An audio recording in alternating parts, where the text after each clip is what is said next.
मैं रेखा पांडे अपने YouTube channel पर सभी का स्वागत, अभिनंदन एवं वंदन करती हूँ। आज एक बहुत ही सुंदर पारंपरिक और पुराना बांस काटने का गीत लेके आई हूँ। बहुत ही पुराने में जो गाया जाता था, अब तो ये गीतें लुप्त होती जा रही हैं। आप लोग इसे सुनिए, सीखिए और गाइए। हमारी पुरानी परंपराओं को जागृत रखिए। हम रीता पांडे अपने चैनल से सभी का स्वागत करती हूँ। जब शादी विवाह मंडप छाया जाता है तो बांस करता है, उसी समय का गीत है और हम दोनों बहनें गा रहे हैं। कृपया आप लोग पूरा सुनिएगा, हमारा सपोर्ट करिएगा। चलो चलते हैं।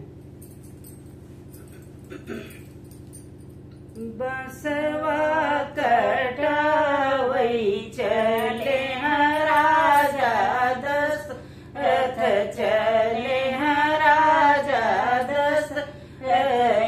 गड़ी गए अंगुरिया में फांस रे ललनवा, रे गड़ी गए अंगुरिया में फांस रे ललनवा, रे अंगूरी के वेदने मरहाल राजा दशरथ, बेहाल राजा दशरथ।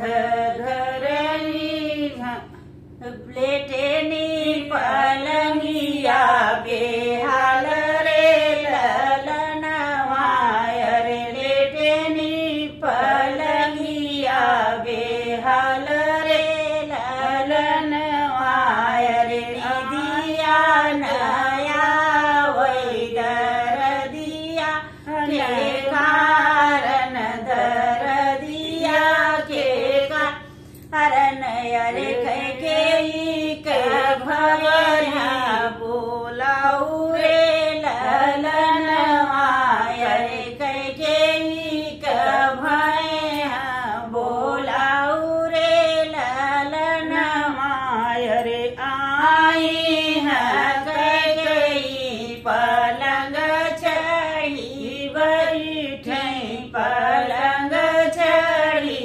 बैठी, अरे धरली अंगुरिया कपूर रे ललनवा, अरे धरली अंगुरिया कपूर रे ललनवा, अरे अंगूरी के धरत वेदन हरीली हली, वेदन हरीली हली, अरे राजा सोवनी सुख निदरे ललनवा, अरे राजा सोवती सुख निदरे ललनवा, अरे जवन मांगन तू मांग मोरी रानी, अरे मांग मोरी रानी,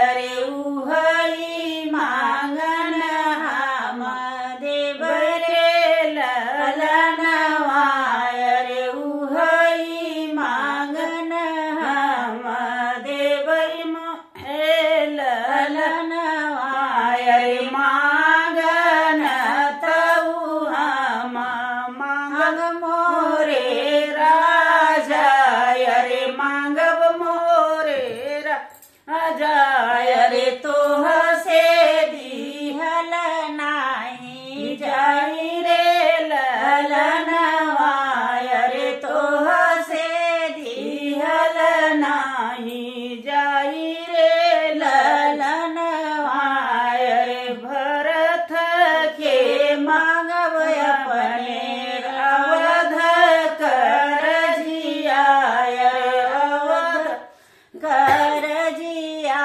अरे राम के मांगबन बासर ललनवा, अरे राम के लिखबन बासर ललनवा, अरे मांगन तऊ तू मांग्यो मोरी रानी, अरे मांग्यो मोरी रानी, रानी